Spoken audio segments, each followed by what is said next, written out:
ओम श्री परमात्मा नमः। मैं प्रोफेसर हरिहृदय अवस्थी अपने परम पूज्य गुरु जी प्रोफेसर पंडित भगवत शरण शुक्ल वेद मूर्ति तपोनिष्ठ गीता उपनिषद पुराण और दर्शन शास्त्र के विशेषज्ञ के साथ में आप सभी को Awasthi Ayurveda anatomy yoga and spirituality channel पर हार्दिक स्वागत करता हूं।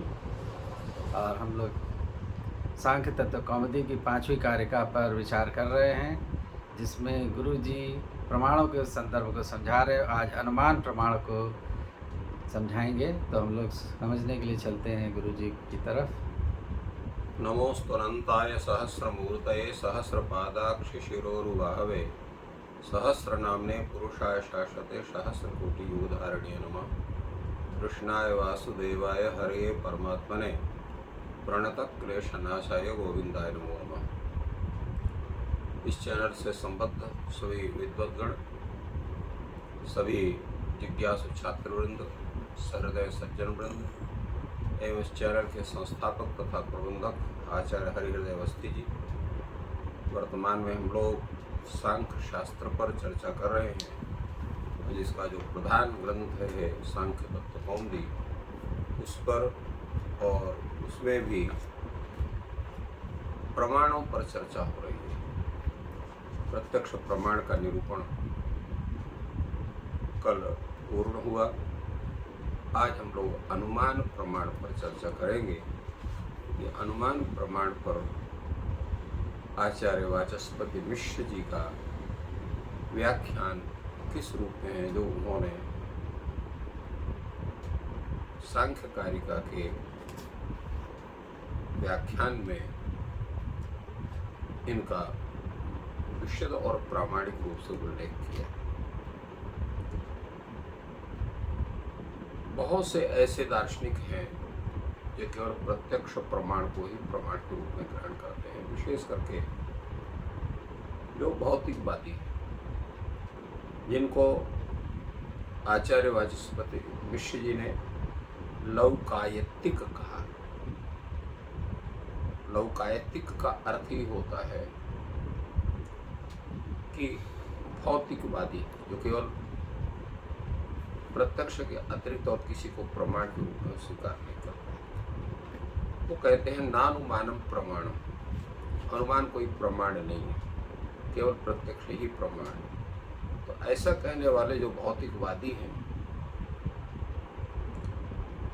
तो उनके द्वारा जो अज्ञान है, संदेह है, अथवा विपर्यस्त अर्थात जो मिथ्या ज्ञान,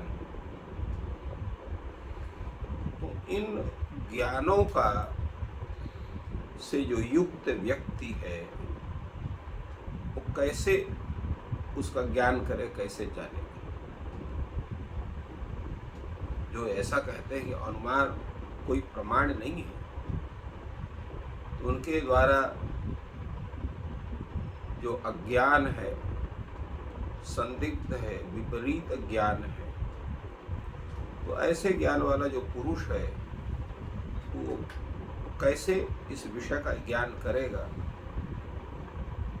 दूसरी बात यह है कि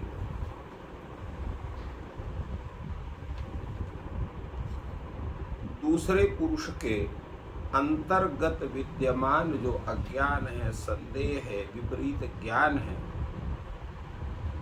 उसका निवारण किसी अन्य व्यक्ति के प्रत्यक्ष से संभव नहीं है। हम अपने प्रत्यक्ष से अपने विषय का ज्ञान कर सकते हैं, परंतु दूसरे को ज्ञान का अपने प्रत्यक्ष से उसको हम ज्ञान नहीं करा सकते हैं अपने ज्ञान से। कहते हैं इस बात को न च पुरुषांतर्गता अज्ञान संदेह विपर्ययाः शक्या अरवाग्दृशा प्रत्यक्षेण प्रतिपत्तो। अर्थात अन्य पुरुष के अंदर जो विद्यमान है, अज्ञान है, संदेह है, मिथ्या ज्ञान है, तो उसका स्थूल एवं बाह्य दृष्टि वाले जो भौतिकवादी व्यक्ति हैं, उनके द्वारा न तो प्रत्यक्ष प्रमाण से ही उसका ज्ञान किया जा सकता है, और न किसी अन्य प्रमाण के द्वारा उसका ज्ञान किया जा सकता है, क्योंकि ना प्रमाणांतरण अनभ्योगवाद। अरवाग्दृशा प्रत्यक्षेण न प्रतिपत्तुम शक्यम, प्रत्यक्ष प्रमाण से उसका ज्ञान नहीं कर सकते हैं। ना प्रमाणांतरेण, क्योंकि तो अन्य प्रमाण से भी नहीं किया जा सकता। क्यों? क्योंकि अन्य प्रमाण को मानते ही नहीं। जब नहीं मानते हैं तो उसका ज्ञान वो कहाँ से करेंगे? न प्रमाणांतरेण अनभ्युपगमात्, क्योंकि अन्य किसी प्रमाण को मानते नहीं है। तो जब मानेंगे नहीं तो फिर उसका ज्ञान कैसे करेंगे? इसलिए अनवधृत ज्ञान संशय विपर्यस्तु यम कंचन पुरुषम प्रति प्रवर्तमानः अनवधेय वचनतया प्रेक्षावद्धि उन्मत्तवत् उपेक्षते। इस प्रकार पुरुषनिष्ठ जो अज्ञान है, संशय है, मिथ्या ज्ञान है, उसका बिना निश्चय किए हुए जिस किसी पुरुष के बोध के लिए वचन में प्रवृत्त हुआ भौतिकवादी व्यक्ति अपने वचनों को अनवधेय वचनतया, अपने वचनों को ध्यान देने योग्य न होने के कारण वो क्या करता है? जो समझता है कि मेरी बात को कोई आदर करेगा नहीं, सही बात होने पर भी उसको कोई मानने के लिए तैयार नहीं है।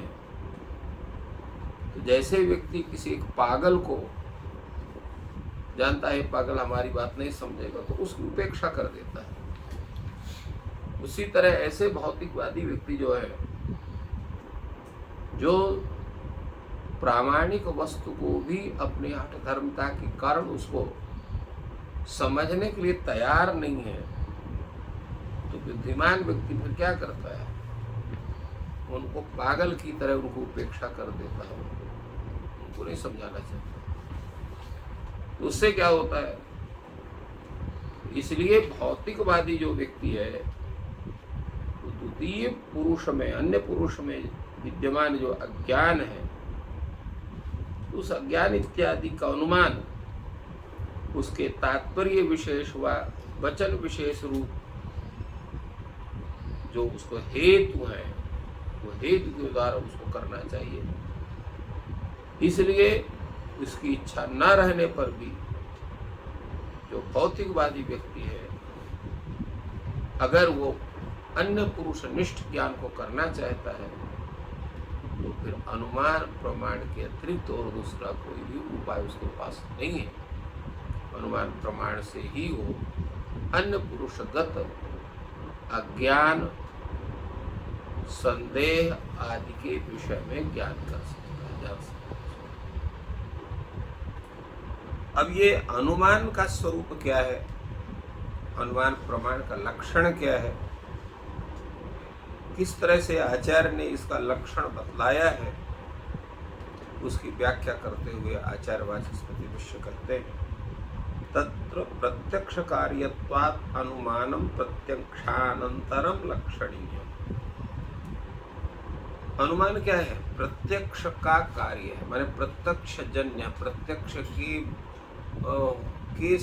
से संबद्ध होकर के ही अनुमान का ज्ञान किया जा सकता है, अनुमान प्रमाण को जाना सकता है। तो इसलिए अनुमान को प्रत्यक्ष के पहले उसका निरूपण नहीं किया जा सकता है, अपितु प्रत्यक्ष के बाद ही उस पर विचार किया जा सकता है। इसलिए इन्होंने कहा तत् प्रत्यक्ष कार्यत्वात् अनुमानम प्रत्यक्षानंतरम लक्षणीय। अनुमान जो है वो प्रत्यक्ष का कार्य, अर्थात प्रत्यक्ष के ऊपर आश्रित होकर के ही वो अपने कार्य विधान को करता है। तो प्रत्यक्ष से आश्रित होने के कारण प्रत्यक्ष के निरूपण के अनंतर ही अनुमान का निरूपण किया जा सकता है, उसके पहले नहीं किया जा सकता है। और उसमें भी तत्रापि सामान्य लक्षण पूर्वकत्वात् विशेष लक्षणस्य अनुमान सामान्यम तावत् लक्ष्य, क्योंकि विशेष लक्षण तभी किया जाता है जब पहले सामान्य लक्षण का ज्ञान हो जाए। तो विशेष लक्षण से सामान्य लक्षण पूर्वकत्वात्, विशेष लक्षण सामान्य लक्षण के पश्चात होता है, अर्थात सामान्य लक्षण का निरूपण करने के बाद विशेष लक्षण को कहा जा सकता है। तो इसलिए सर्व पहले उसका जो है उन्होंने अनुमान विशेष लक्षण को नहीं बतलाया, अभी तो अनुमान सामान्य लक्षण को बतला रहे हैं। तलिंग लिंगी पूर्वकम। अब ये लिंग लिंगी पूर्वकम का अर्थ क्या होता है, लिंग माने क्या होता है, लिंगी माने क्या होता है, तज्ञान पूर्वक कैसे अनुमान होता है, इसका बड़ा ही सुंदर विवेचन आचार्य वाचस्पति मिश्र करते हैं। वो कहते हैं लिंगम व्याप्य, लिंग व्याप्य होता है, लिंग व्यापक होता है, जिसको न्याय की भाषा में लिंग को कहते हैं हेतु और लिंगी को कहते हैं साध्य, साध्य और हेतु। जैसे वहां पर उदाहरण के रूप में परतो बन्हीमान धूमात में धूम हेतु है और बन्ही साध्य है, तो धूम व्याप्य है और बन्ही व्यापक।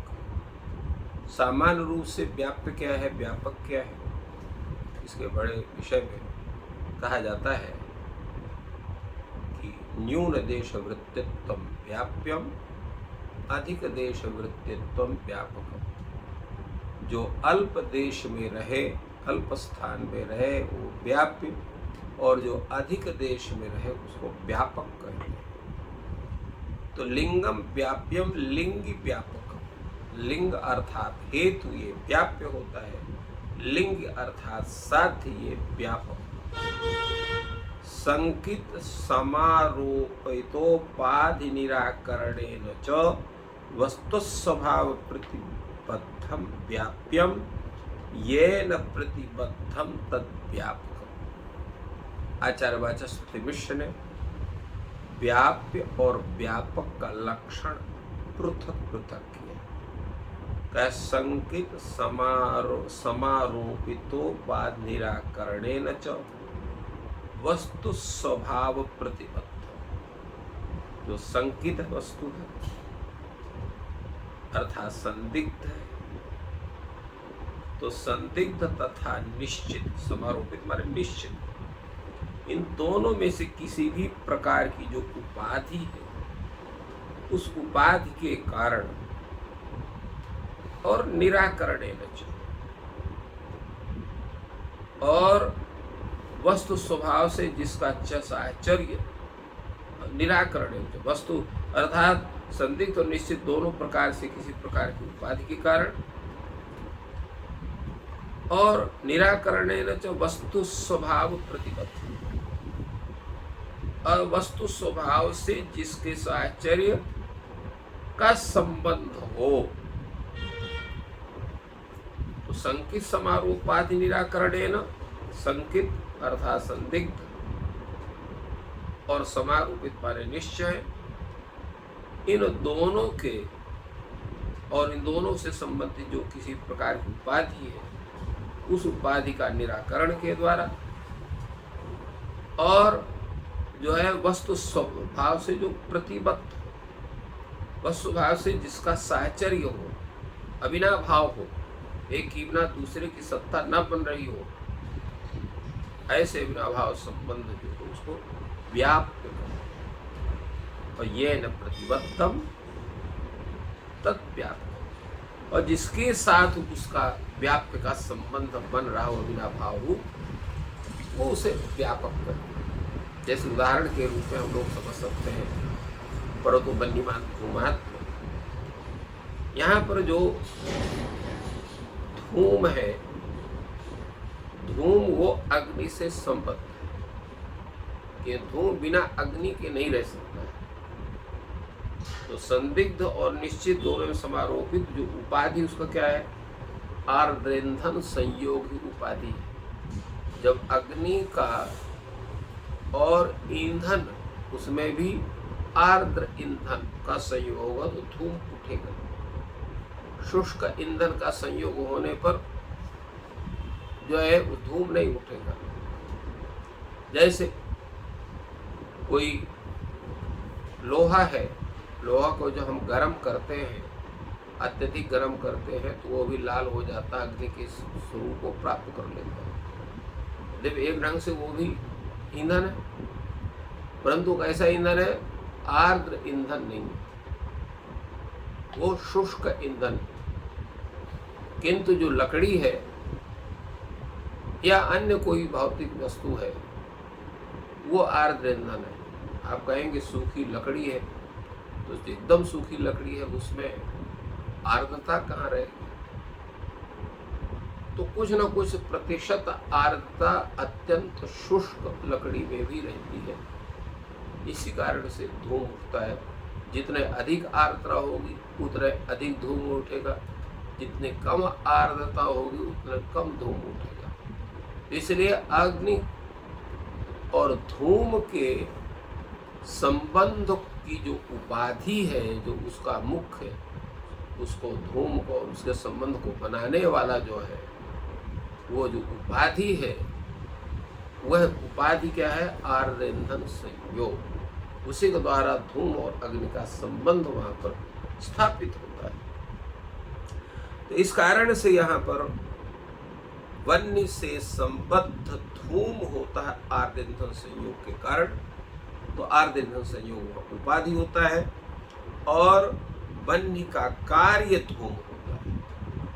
इसलिए उन दोनों में अविनाभाव संबंध है, अर्थात बिना वन्य के धूम नहीं रह सकता है। किंतु जो धूम है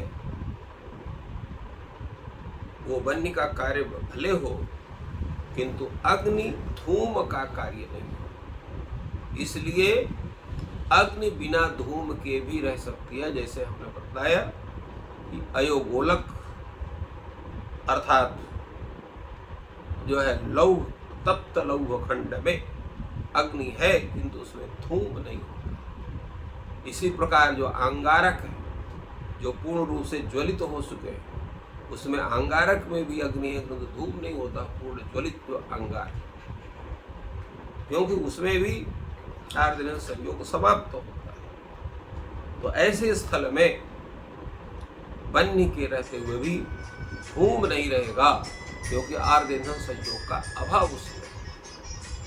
इस कारण से यहाँ पर वन्य जो है वो व्यापक होती है और धूम जो है वो व्याप्य होता है। तो इस तरह से ये व्याप्य व्यापक भाव दोनों को संबद्ध होने पर वहाँ पर लिंग पूर्वक अनुमान के स्वरूप को हम जानते हैं। इस तरह से सामान्य लक्षण इन्होंने यहाँ पर स्थापित किया। तो इस प्रकार अनुमान की चर्चा चल रही है। ईश्वर आपकी सहायता करें। आपका दिन शुभ हो। धन्यवाद।